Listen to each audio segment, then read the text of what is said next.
بسم الله الرحمن الرحیم. ناظرین، نن په موقع باندې موږ د بنو چې کوم ډیسټریکټ هیلث افیسر دا ډي ایچ او صاحب دا ډاکټر حمید الرحمن اکثر موږ موجود دي او موږ د کورونا وایرس چې کوم یو برننګ ایشو دو په ټوله دنیا شه د هغه متعلق موږ تاسو ته معلومات وروړي.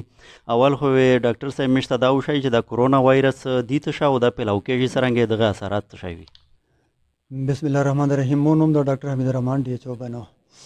ډیر مننه چې تاسو موږ ته ټیم راکړلو.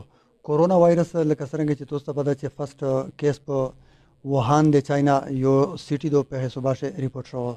دا چونکه زونوټیک ډیزیز دو یعنی د ځناور نه انسان ته پیلاو شوی دو. اس موجوده د انسان نه بل انسان ته پیلاویږي. سرنګ پیلاویږي تھرو ډراپلیټس ساو خلی کنه میټالیک ها باندې هاندز په دې طریقه باندې یو انسان نه بل انسان ته لکېږي.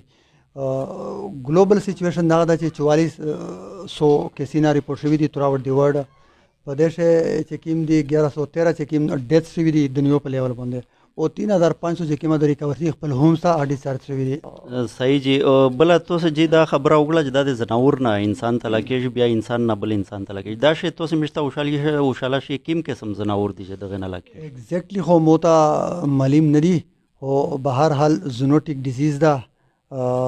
زناور نشي ایگزیکټ زناور پته هم موته نشته چې کوم زناور نه فلحال شوی دو. په هر حال یو ټرم دا چې زونوټیک ډیزیز ده د وایرس په زناور شي ایگزیست کوي. فرست ټایم انسان ته منتقل شو اس ته یو انسان نه بل انسان ته تھرو سایه او ډراپلیټس په دې باندې منتقل کیږي. جی دا ګلوبل خبره تاسو وکړه چې ګلوبل ډیزیز د پاکستان شه دغه څه کیس روغله ده کنه دروغله؟ جی الحمدلله پاکستان ډیر زبردست حفاظتي تدابیر پریکاشنری میتھډز یې خپل کړي دي.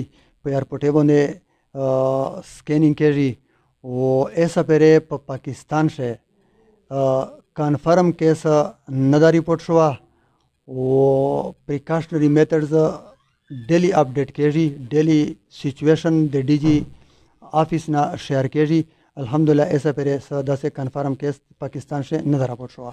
بانی خلک ته تاسو څه میسج ده دغه حواله سره احتیاطي تدابیر حواله سره؟ بانی خلک ته بلکې ټول خلک ته مو دا میسج ده چې لکه څنګه میشته دا هدایت روکړي چې ماسک استعمال و فریکوینٹ هاند یعنی هاند واشنگ د لو سے وینزل یعنی صفائی اختیار کول دغه خیال سوتی و کراؤڈ هجوم و غیر ضروری اسپتالے ته تاګ غیر ضروری داسې ریسپیریټری پیشنټ وی کنه هغه څه نشته نو دا احتیاطي تدابیر دي. امید ده ان شاء الله پاکستان فی الحال محفوظ ده او ټول میتھډز هیلث ډپارټمنٹ حکومت پاکستان اډاپټ کړی دي.